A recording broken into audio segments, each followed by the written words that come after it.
बिस्मिल्लाहिर्रहमानिर्रहीम। गुमनाम हीरो के मुअज़्ज़ज़ नाज़रीन, अस्सलामु अलैकुम। दोस्तों, लाइक ज़रूर कर दिया करें, शुक्रिया। आइए चलते हैं कहानी की तरफ।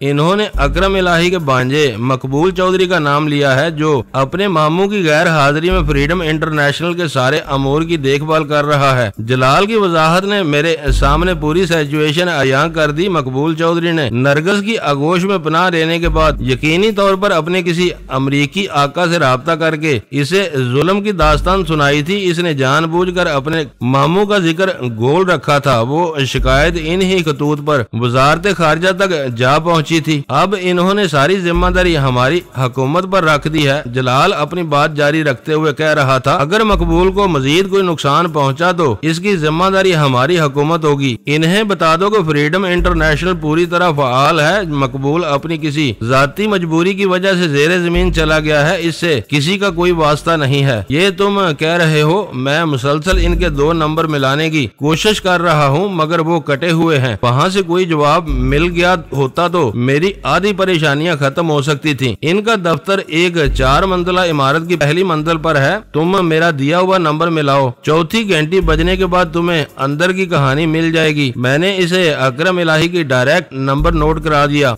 मैं ये नंबर भी मिला लूंगा, मगर तुम भी तो कुछ बताओ कि ये सब क्या है। अगर मकबूल चौधरी इस नंबर पर मौजूद है तो अमरीकी अफसर क्यों बोले कुत्तों की तरह भौंके जा रहे हैं। मैंने मकबूल का नाम नहीं लिया, मैंने इसकी तौसीक जरूरी समझी। तुम्हारी बात फ्रीडम इंटरनेशनल के असल सरबराह अकरम इलाही से होगी। वो बाहर से कब वापस आया? जलाल मेरी पॉलिसी को समझ गया था और बहुत महदूद मगर हंगामी नौयत के सवालात कर रहा था, जिनके जवाब अमरीकियों को दोबारा खाक चाटने पर मजबूर कर सकते थे। वो बाहर नहीं गया था। 36 दिनों तक जेरे जमीन रहने के बाद मंदिर आम पर आया है। वो मंदिर आम पर आया तो मकबूल जेरे जमीन चला गया। क्या ये मामू भांजे इकट्ठे नहीं रह सकते? मकबूल फिलहाल रुपोश हुआ है, इंशाल्लाह जल्द ही जेरे जमीन भी चला जाएगा। तुम मेरी बात का मतलब समझते ही जलाल ने इस्तरारी लहजे में मेरी बात काट दी। तुम जो कुछ कर रहे हो करते रहो, मैं तुम्हें रोकता नहीं, लेकिन अपनी रफ्तार जरा धीमी रखो। इसे इतनी मोहलत जरूर दे दो कि यहाँ की उलझने दूर हो सके। जंग में भी फौजें दुश्मन के इलाके को रुक रुक कर मरहलावार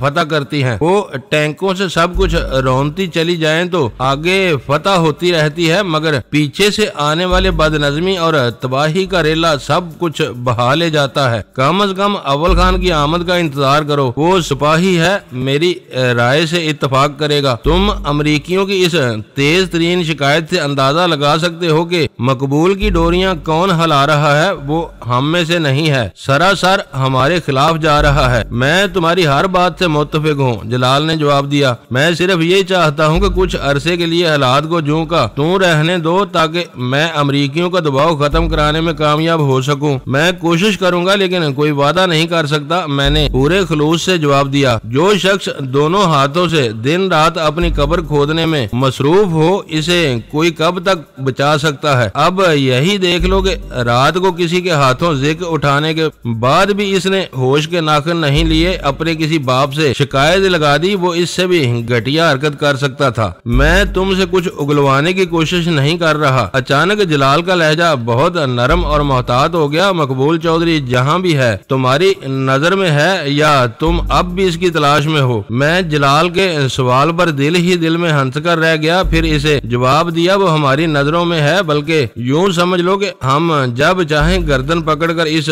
नेवले को रगड़ सकते हैं। फिर ठीक है, जलाल की आवाज में इत्मीनान उमड़ आया। वो तुम्हारी नजरों में है तो अपने बिल में घुसा रहे, कोई नई हमाकत नहीं करेगा। अब तुम मुझे कब तक पेशकदमी की इजाजत दे सकोगे? जल्द अज जल्द वक्त का तयन मेरे बस से बाहर है। हालात के तहत हम इन्हें आंखें दिखाते रहते हैं, लेकिन तुम जानते हो कि हमें आखिरकार इनकी खुशनुदी का ख्याल रखना पड़ता है। अपनी बहुत सी जरूरियात की तकमील के लिए हम इनकी मदद लेने पर मजबूर हैं। ये नाजुक मामले मेरी समझ से बाहर हैं। मैं तुम्हारे फोन का मुंतजर रहूंगा। मैं तुम्हारे दिए हुए नंबर पर अकरम इलाही से बात करके तुम्हें अभी फोन करूंगा। मेरे लिए ये खबर हैरतनाक है कि वो बाहर जाने की बजाय कराची में ही कहीं रह रहा था। मैंने अकरम इलाही की रुपोशी के बारे में जलाल की गलतफहमी रफा करने की कोशिश नहीं की, गुफ्तगू वहीं खत्म करके फोन का सिलसिला मुनक़ता कर दिया। इससे पहले कि अमरीकियों के दबाव पर हमें मकबूल चौधरी को रिहा करना पड़े, तुम्हें इसे मार देना चाहिए। पूरी बात समझ में आते ही सुल्तान शाह हत्थे से उखड़ गया। वो गद्दार और नमक हराम है। गौर करो तो मौजूदा हालात भी बहुत दिलचस्प हैं। वीरा ने सिगरेट का काश लेकर नथनों से धुआं खारिज करते हुए कहा, अमरीकी इसे आजाद समझकर इसके हक में पूरा जोर लगा रहे हैं। जब इन्हें पता चलेगा कि वो इस वक्त हमारे जाल में फंस कर बेबस हो चुका है तो वो तिलमिला उठेंगे। खुद मकबूल को अंदाजा नहीं होगा कि वो किसी भी लम्हे फट पड़ने वाले आतिश फशां के दाने पर बैठा हुआ है। मैंने महजूज होते हुए टुकड़ा लगाया। नरगस और नसरीन के घर में खुद को बिल्कुल महफूज और मामून समझकर इसने किसी अमरीकी से राब्ता किया होगा, लेकिन वहाँ ज्यादा वक्त गुजारने से पहले इसे बदहवास होकर भागना पड़ा। निम्मा जैसी भी हो, हमारे लिए वो काबिल एहतराम बन चुकी है। गजाला ने मेरी बात पूरी होने से पहले कहा, मकबूल को नसरीन के घर से निकालकर हमारे चुंगल में फंसाने का सेहरा इसी के साथ जाता है। मैं पहले ही इस हकीकत का एतराफ कर चुका हूँ, तुम बिला वजह ये बात दोहरा रही हो। मैंने कहा। गजाला के होंठों पर खफीफ सी मुस्कुराहट फैल गई और वो बोली, आप जानते हैं कि मैं बिला वजह बोलने की आदी नहीं हूँ। मैंने इस लड़की को नहीं देखा मगर मुझे इससे हमदर्दी हो गई है। मेरी ख्वाहिश है कि आप बेहतर जिंदगी गुजारने के लिए इसे सहारा दें, इसकी मदद करें। Good luck Danny. वीरा ने उछलकर नारा लगाया, गजाला तुम्हें इससे शादी करने की छूट दे रही है। हमारी तरह नीमा भी बहुत खुश नसीब मालूम होती है। सुल्तान शाह जेरे लब मुस्कुरा दिया मगर गजाला की पेशानी शिकन आलूद हो गई। इसने वीरा को मुखातब करके संजीदगी से कहा, किसी लड़की की मदद शादी के बगैर भी की जा सकती है। इसे थोड़ा सा सरमाया मिल जाए तो अपना कोई बाइज्जत रोजगार शुरू कर सकती है। तुम्हें मजाक पर इतना संजीदा नहीं होना चाहिए। वीरा ने डटाई से जवाब दिया, मैं डैनी को अच्छी तरह जानती हूँ, ये भूल कर भी दूसरी शादी नहीं करेगा। सुल्तान शाह को इस पर चोट करने का सुनहरा मौका मिल गया। इसने चुभते हुए लहजे में कहा, तुम्हारे फतवे से जाहिर हो रहा है कि तुम चुपके ऐसी कोशिशें करती रही हो। तुम बकवास करोगे तो मैं तुम पर हाथ छोड़ बैठूंगी। वीरा इस पर गुर्राई, अरे तुम भी मजाक में संजीदा होने लगी। सुल्तान शाह ने दूर सरकते हुए इसका मजाहका उड़ाया, अभी तो तुम गजाला को इसके बरअक्स मशवरे दे रही थी। डैनी इसे समझा लो। वीरा बेबसी से हंस कर बोली, ये मजाक करना ही नहीं जानता, जब बोलता है चुटकियां लेने की कोशिश करता है। टेलीफोन की घंटी ने नोक झोंक का वो सिलसिला वहीं रोक दिया। मैंने जल्दी से रिसीवर उठा लिया। इसकी कहानी हैरतनाक बल्कि नाकाबिले यकीन है। दूसरी तरफ से जलाल किसी उम्मीद के बगैर बोल रहा था, बहुत अच्छा हुआ कि मुझे तुमसे मशवरा करने का मौका मिल गया। अकरम इलाही ने बेहतरीन मवाद फराहम किया है। मैं अमरीकियों के दांत खट्टे कर दूंगा। वो जानबूझकर मकबूल चौधरी जैसे एहसान फरामोश दरिंदे का साथ दे रहे हैं। अब तुम्हें अंदाजा हो गया होगा कि मकबूल के बारे में मेरी बातें बेवक्त की रागनी नहीं थी। मैं तुम्हारी हर बात बहुत संजीदगी से सुनता हूँ। ऐसा ना होता तो मुझे अकरम को फोन करने की जरूरत नहीं थी, लेकिन वो शख्स बिल्कुल अहमक है। इसने एक नई मुश्किल खड़ी कर दी है। कैसी मुश्किल? मैंने चौंक कर पूछा। इसने चौथी घंटी बजने के बाद फोन उठाया था। मैं समझ गया कि वो किसी खतरे की वजह से बहुत ज्यादा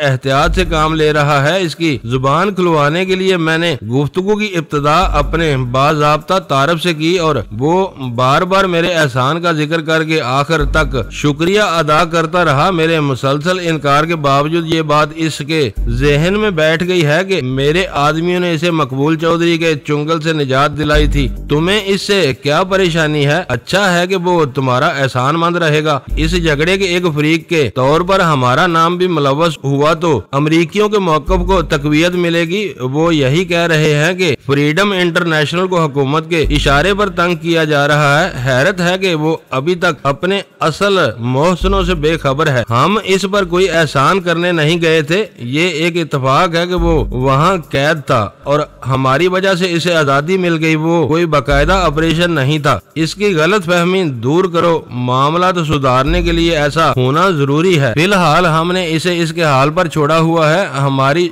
सारी तवज्जो इसके बदमाश बांजे पर मरकूज है। मैं इसे फोन करने का कोई बहाना तराश भी लूं तो इसे क्या बताऊंगा। तुमसे होने वाली गुफ्तगू का हवाला देने से इसकी ये गलत फहमी और रासख हो जाएगी कि हम तुम्हारे एमा पर इसकी मदद के लिए गए थे। तुम इससे राब्ता करो, जरूरी नहीं कि तुम्हें कुछ कहना पड़े। वो तुम पर एतमाद करता है तो शायद खुद ही मेरा जिक्र निकाल ले और तुम्हें वजाहत पेश करने का मौका मिल जाए। मैं एक कोशिश कर लूंगा। इसे इत्मीनान दिलाने के लिए मुझे वादा करना पड़ गया। पिछली रात तौहीद कमर्शियल के इलाके में जो कुछ हुआ वो हमारी तवक्कुआत के भी बरअक्स था। वक्ती तौर पर अकरम इलाही हमारा हलीफ बनकर सामने आया था, लेकिन मैं पूरी तरह परखे बगैर इस पर एतमाद करने के लिए आमादा नहीं था। तुमसे संगीन गलती हुई है। जलाल से मेरी गुफ्तगू खत्म होते ही वीरा ने एतराज कर दिया। जब तक आईबी वालों से तुम्हारी बात नहीं हुई थी, तुम्हारी हर एहतियात बजा थी। मामला खुल जाने के बाद तुम्हें इससे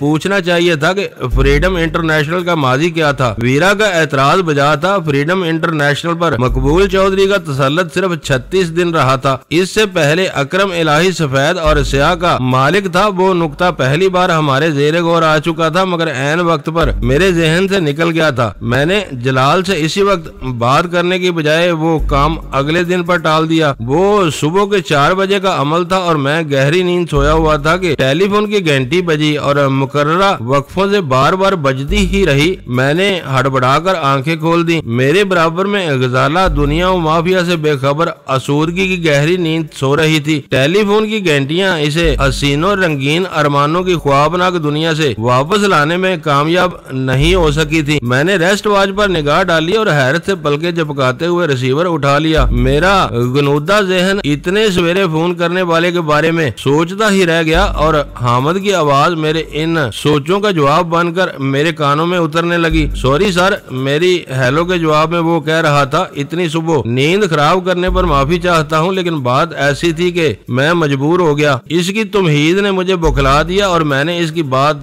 काट दी। मकबूल कहाँ है? वो लाकअप में मुकर्ररा प्रोसेस से गुजर रहा है, लेकिन अकरम इलाही हाथों से निकलता हुआ नजर आ रहा है। हामिद प्लीज मुझे असल बात बताओ, इस पर हम बाद में तबादला ख्याल कर लेंगे। सर, इसके पास किसी बॉब राफील का फोन आया था। वो अकरम इलाही से मुलाकात के लिए सुबह की प्रवास से कराची आ रहा है। हामिद ने एक ही सांस में पूरी बात कह डाली। मैंने लम्हा भर के लिए इसके कहे हुए दोनों फिक्रे अपने जहन में घुमाए, फिर पूछा फोन कहाँ से आया था? ये बॉब राफील कौन है? फोन अभी 3:10 पर रिकॉर्ड किया गया है। कॉल इस्लामाबाद से की गई थी। गुफ्तगू का दौरानिया बहुत मुख्तसर था। 1 मिनट 27 सेकंड में बात खत्म हो गई। इस्लामाबाद का नंबर कहाँ का था? इज़्तिराब के आलम में बार बार कता कलामी किए जा रहा था। फोन अमरीकी सफारत खाने के नाम है। रिहायशी ब्लॉक के एक फ्लैट में जेरे इस्तेमाल है। बॉब राफील सफारत खाने में सोशल मिनिस्टर के ओहदे पर काम करता है। बॉब और अकरम के दरमियान होने वाली गुफ्तगू की तफसील रिकॉर्डिंग कहाँ है? एक्सचेंज में। हामिद ने बिला ताखीर जवाब दिया। मैंने फोन पर ही वो टेप सुना है। इनके दरमियान चंद फिक्रों का तबादला हुआ, जिनका निचोड़ मैं बता चुका हूँ। अहम बात यह है कि बॉब राफील का नाम अकरम के लिए नया नहीं था। नाम सुनने के बाद वो इसे सर कहकर मुखातब कर रहा था। इनकी मुलाकात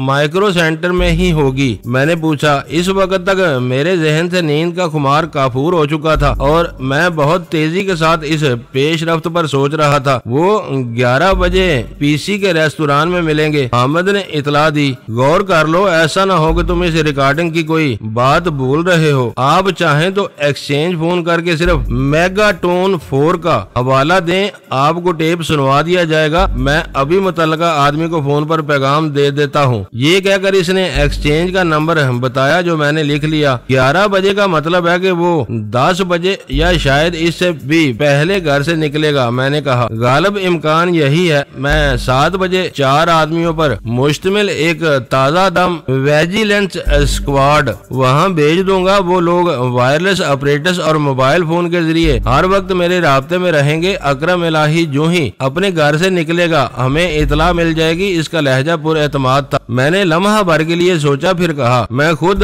10 बजे होटल पर पहुंच जाऊंगा। मेरे बैकअप सपोर्ट के लिए तुमको सिर्फ 2-3 आदमियों के साथ वहाँ आना पड़ेगा। मुझे हर हाल में फील्ड में रहना है, जहाँ के लिए हुक्म होगा पहुँच जाऊंगा। मुझे इतला दिए बगैर दफ्तर न छोड़ना। कोई बात जहन में आई तो मैं तुम्हें फोन कर लूंगा। अब मैं जाग रहा हूँ, तुम जब जरूरत महसूस करो मुझे मोबाइल नंबर पर फोन कर लेना, ताकि मेरे साथियों की नींद खराब ना हो। अब्बुल खान की गैर हाजिरी में तुम्हारे कंधों पर अचानक बहुत ज्यादा बोझ आन पड़ा है। आप मुझे हर लम्हे मुस्तैद और तैयार पाएंगे। मैं स्टेशन पर मौजूद हूँ, लेकिन मुझे दफ्तर से निकलकर तैयारियों का जायजा लेना होगा। आप मेरा मोबाइल फोन नंबर ले लें। इसने अपना नंबर दोहराया, जो मैंने सादा पैड के सिरे पर नोट कर लिया। मैं फोन बंद कर रहा हूँ, तुम एक्सचेंज में पैगाम दे दो। मैं 3 मिनट बाद वहाँ कॉल करके गुफ्तगू का टेप सुनना चाहूंगा। हो सकता है कि मुझे कोई और इशारा मिल सके। मेगाटोन 4 का हवाला जरूर दें सर, इसने ताकीद की। मैंने फोन बंद करके बेड साइड टेबल पर से सिगरेट का पैकेट, माचिस और मोबाइल फोन उठाया। फिर खामोशी के साथ ख्वाबगाह से निकल आया। दरवाजा बंद करके मैंने लॉबी में लगे हुए इंस्ट्रूमेंट पर से कार्डलेस फोन भी अपने साथ ले लिया और इन तैयारियों के साथ मैंने ड्राइंग रूम के एक सोफे पर जगह संभाल ली। ठीक 3 मिनट बाद मैंने टेलीफोन एक्सचेंज का नंबर मिलाया। सिलसिला मिल जाने पर दुआ सलाम का तबादला हुआ और मैंने फौरन मेगाटोन 4 के अल्फाज दोहरा दिए। मेरे मुखातब ने कॉल को टेप बजाने वाली मशीन से मुंसलिक करने के लिए मुझे इंतजार करने की हिदायत की। चंद सानियों तक लाइन पर सुकूत छाया रहा, फिर फोन की घंटी बजने की आवाज सुनाई दी। मैंने गिनती शुरू कर दी। 8वीं घंटी के बाद मेरे रिसीवर में अकरम इलाही की आवाज उभरी। हेलो, कौन बोल रहा है? इसकी आवाज में नींद का शैबा तक नहीं था। इसने वो सवाल उर्दू में किया था। एकरम, मैं बोब हूँ, बोब राफील। खालिस अमरीकी लबो लहजे में दूसरी आवाज उभरी। इसने अकरम इलाही का सवाल समझे बगैर अंग्रेजी में अपना तारफ कराया था। ओह सर, आप? अकरम इलाही ने अंग्रेजी में तहैयर से कहा। इतने सवेरे? मैं तुमसे मिलने के लिए सुबह की परवाज से आ रहा हूँ, वो बॉब राफील का जवाब था। तुम्हें 11 बजे पीसी के रेस्तोरां में मिलना है। तुम जानते हो कि ये बहुत जरूरी हो चुका है। ओके सर, मैं पहुंच जाऊंगा। अकरम इलाही की आवाज फिक्रमंदाना सी हो गई। बाय। इस आखिरी अल्फाज के साथ क्लिक की आवाज आई और मेरे कान में डायल टोन गूंजने लगी। मैंने रिसीवर वापस रख दिया और पुरख्याल अंदाज में सिगरेट सुलगा ली। हमद ने इस कॉल के बारे में जो कुछ बताया वो मनोअन दुरुस्त था। वो ये नोट नहीं कर सका था कि अकरम इलाही को बॉब राफील का हुक्म सुनकर खुशी नहीं हुई थी। वो उलझन का शिकार हो गया था। बॉब राफील और अकरम इलाही की मुजवजा मुलाकात बहुत ज्यादा अहम थी। इन दोनों को रंगे हाथों पकड़कर बहुत आसानी से ये साबित किया जा सकता था कि अमेरिकी सफारतकार फ्रीडम इंटरनेशनल के मामलात में गहरी दिलचस्पी ले रहे थे। इस सबूत की जरूरत आईबी को थी, लेकिन जलाल इस बारे में बहुत मोहतात था। वो दरिया में उतरने की शदीद ख्वाहिश के बावजूद अपना दामन खुश्क रखना चाहता था। वो सामने आकर बॉब राफील पर हाथ डालता तो अमेरिकी एक नया इल्जाम आयद कर देते कि इनके सफारतकारों की निगरानी की जा रही है। सफारती मुराआत और तहफ़्फ़ुज़ात की वजह से बॉब राफील का कुछ भी न बिगड़ता। एक नया तनाज़ा उठ खड़ा होता। मैंने जलाल से राब्ता करने का ख्याल अपने दिल से निकाल दिया। मुझे जो कुछ करना था अपने तौर पर करना था। 7 बजे तक हामिद से 4 मरतबा फोन पर राब्ता हुआ। इसकी तैयारियां जोरों शोर से जारी थी। आखिरी कॉल इसी की तरफ से आई। इसने बताया कि वो अपने वेजिलेंस स्क्वाड के पीछे स्टेशन 4 से निकल रहा था। मैंने एक एक करके गजाला, वीरा और सुल्तान शाह को भी बेदार कर दिया। आरामदेह बिस्तरों से यूं सुबह सवेरे निकाले जाने पर इन्होंने मुंह हाथ धोकर ड्राइंग रूम में मुझे घेर लिया। इनका रद्द अमल मेरे लिए गैर मतवक्को नहीं था, मगर नई कहानी खासी सनसनीखेज थी। अमरीकियों से मकबूल चौधरी के गहरे रवाबत के सबूत सामने आ जाने के बाद अमेरिकी सफारतखाने के सोशल मिनिस्टर से अकरम इलाही की मुलाकात मानी खेज थी। ऐसा मालूम हो रहा था जैसे वो दोनों मामू भांजे एक दूसरे के खून के प्यासे होने के बावजूद एक दूसरे से बढ़ चढ़ कर अमरीकियों के वफादार बनने पर तुले हुए हो। तुम खुद बता रहे हो कि अकरम इलाही बॉब का प्रोग्राम सुनकर परेशान हुआ था। हो सकता है कि बॉब मकबूल का रास्ता साफ करने के लिए कराची आ रहा हो। वीरा ने सुबह की पहली सिगरेट सुलगाकर बहस की इब्तिदा की। अकरम ने इससे मिलने पर आमादगी जाहिर कर दी है, लेकिन वो ऐन वक्त पर गायब भी हो सकता है। अब तक इसे ये अंदाजा हो जाना चाहिए कि वो अपने किन दुश्मनों के नरगे में आया हुआ है। तुम इसके पीछे क्यों भागना चाहते हो? अगर तुम्हें नींद आ रही है तो जाकर सो जाओ, सुल्तान शाह ने गुस्से से कहा। आज 11 बजे अकरम इलाही के साथ बॉब राफील के चेहरे पर से भी नकाब उठ सकती है। वो इससे क्यों मिलना चाह रहा है? सब कड़ियां एक दूसरे से मिली हुई है, गजाला ने कहा। बॉब राफील को अकरम के इकलौते फोन नंबर का इल्म सिर्फ और सिर्फ जलाल के जरिए हो सकता था। मकबूल के सिलसिले में होने वाली इल्जाम तराशियों पर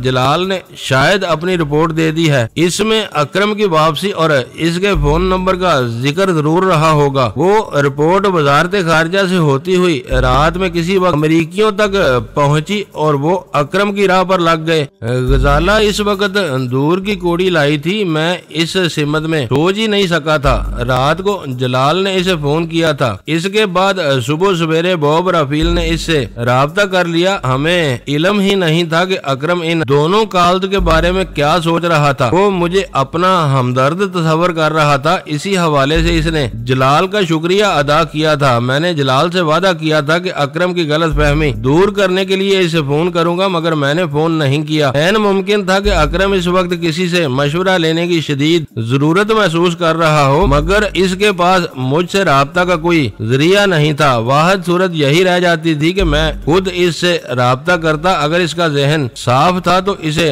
दोनों पैगामात के बारे में मुझसे खुलकर बात करनी चाहिए थी। बीरा की आंखों से बेजारी और बोझलपन का एहसास हो रहा था। एक सिगरेट पी लेने के बावजूद यूं बार बार मुंह बना रही थी जैसे जमाइयां रोकने की कोशिश कर रही हो। मैंने गौर से इसका जायजा लिया तो इस नतीजे पर पहुंचा कि इसने रात को अपने कमरे में लौटने के बाद शायद ज्यादा मैनोशी की थी, जिसके असरात ने इस वक्त भी इसके असाब को जकड़ा हुआ था। जहनी तौर पर वो हमारे साथ नहीं थी। तुम थकी हुई हो तो अपने कमरे में जाकर आराम करो, मैंने इसे हमदर्दाना मशवरा दिया। मुझे तुम्हारी कैफियत का अंदाजा होता तो मैं तुम्हारी नींद में हरगिज दखल अंदाज न होता। वो शायद ऐसी किसी पेशकश की मुंतजर थी। फौरन ही उठ खड़ी हुई और धमकी अमेज लहजे में बोली, मैं अपने कमरे में जा रही हूँ, मगर ये याद रखना कि मुझे दोबारा नींद न आई तो मैं तुम्हारा सारा दिन बर्बाद कर दूंगी। इसके जाते ही मैंने फोन पर अकरम इलाही का नंबर मिलाना शुरू कर दिया। राब्ता होने पर इस मर्तबा भी इसने मेरी आवाज पहचान ली और बोला,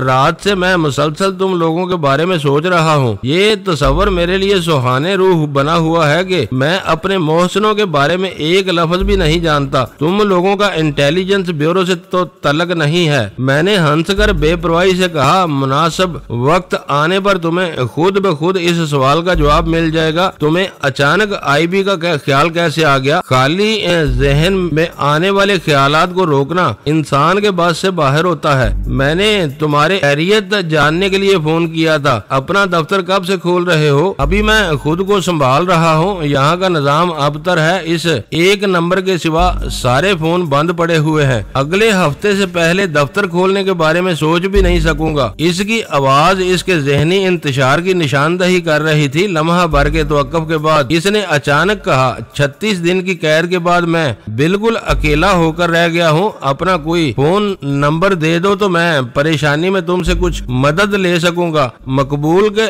जुल्म ने मुझे अंदर से बिल्कुल तोड़ फोड़ कर रख दिया है। इसने जलाल या बॉब राफील के फोन का कोई जिक्र नहीं किया था। मुझसे राजदारी बरतने का मतलब ये था कि मेरी बल्कि हम लोगों की तरफ से इसका जहन साफ नहीं था। मैंने फोन करके इसे अपनी पोजीशन साफ करने का सुनहरा मौका फराहम कर दिया था। अगर वो इससे फायदा नहीं उठाना चाहता था तो वो इसकी बदनसीबी थी। मैंने कहा, फिक्र मत करो, हम लोग जरूरतमंदों को जबरदस्ती मदद फराहम करने वालों में से हैं। किसी भी नाजुक मौका पर तुम हमें खुद से दूर नहीं पाओगे। इस तंजिया पैगाम के साथ मैंने फोन बंद कर दिया। सुल्तान शाह गौर से मेरी तरफ देख रहा था। मेरे फारग होने पर बोला, अकरम इलाही की नीयत साफ नहीं है, इसे देखना ही पड़ेगा। वक्त तेजी से गुजर रहा था। हम तीनों की तैयारी के दौरान में ही गजाला ने फुर्ती से नाश्ते की मेज लगा दी। हमने चलते फिरते नाश्ता किया और कुछ जरूरी हथियार लेकर 9 बजे घर से निकल खड़े हुए। मैं होटल पहुंचने से पहले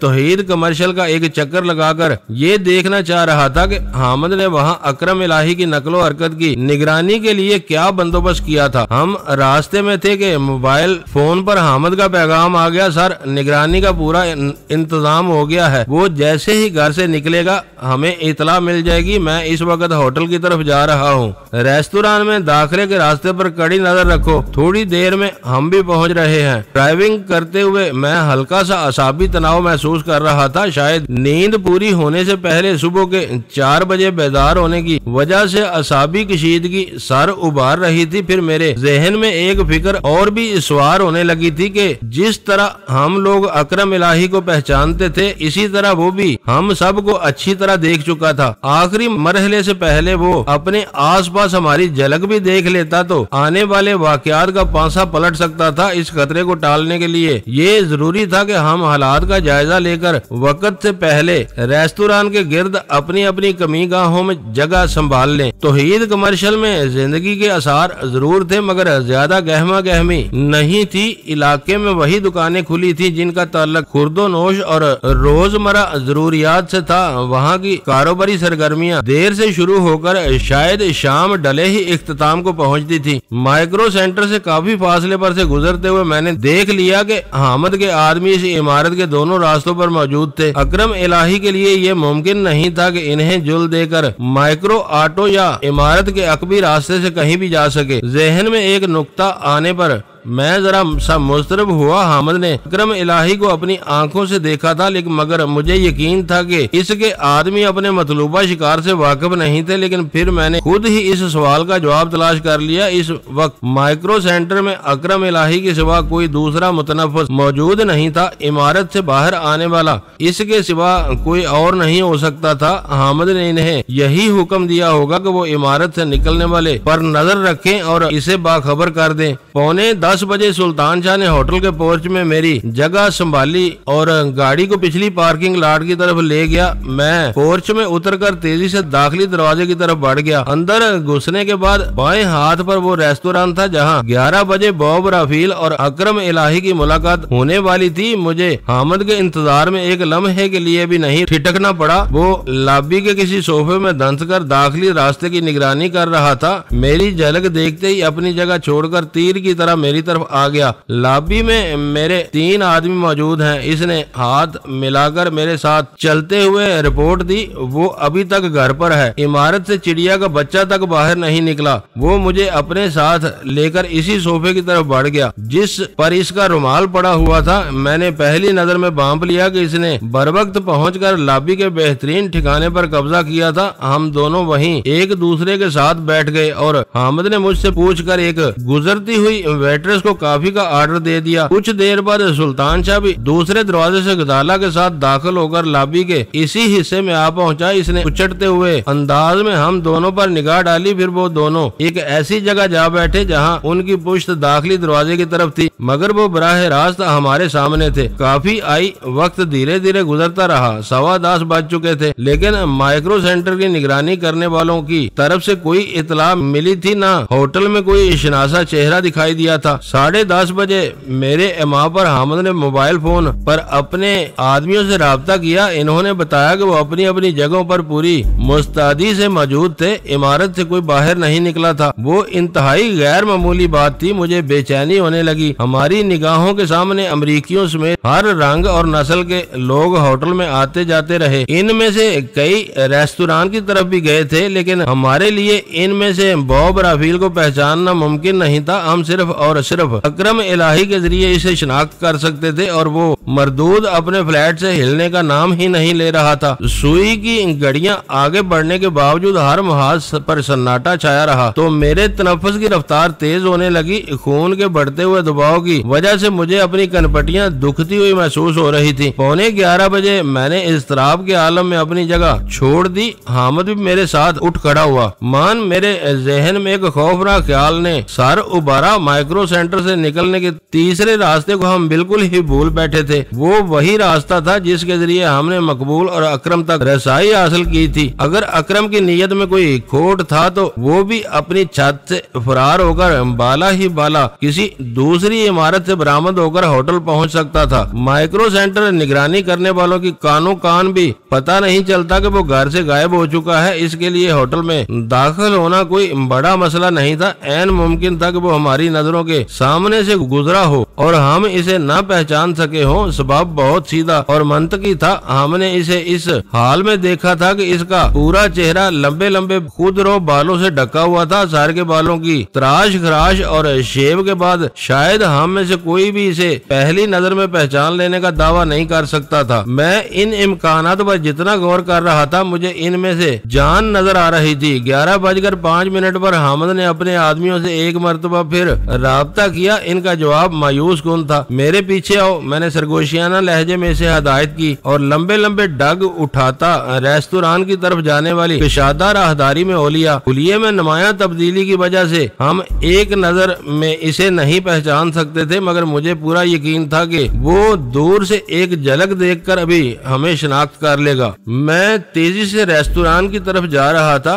हामिद, सुल्तान शाह और गजाला मेरे पीछे पीछे थे। इस वक्त रेस्तुरान में ज्यादा भीड़ नहीं थी। बड़े होटलों में क्याम करने वाले मुसाफिरों को नाश्ता फराहम करने की जिम्मेदारी होटल की इंतजामिया की होती है। ये दीगर बात है कि नाश्ते की होशरुबा कीमत कमरों के किराए में शामिल होती है। शर्त ये होती है कि मुसाफिरों को मुकर्ररा औकात में होटल के मखसूस हाल में पहुंचकर इस खिदमत से इस्तेफादा करना होता है। दोस्तों, वीडियो को लाइक जरूर कर दिया करें। ISI पाक आर्मी जिंदाबाद, पाकिस्तान पाइंदाबाद। मुअज़्ज़ज़ नाज़रीन, अपना ख्याल रखिएगा और अपने इस चैनल का भी शुक्रिया।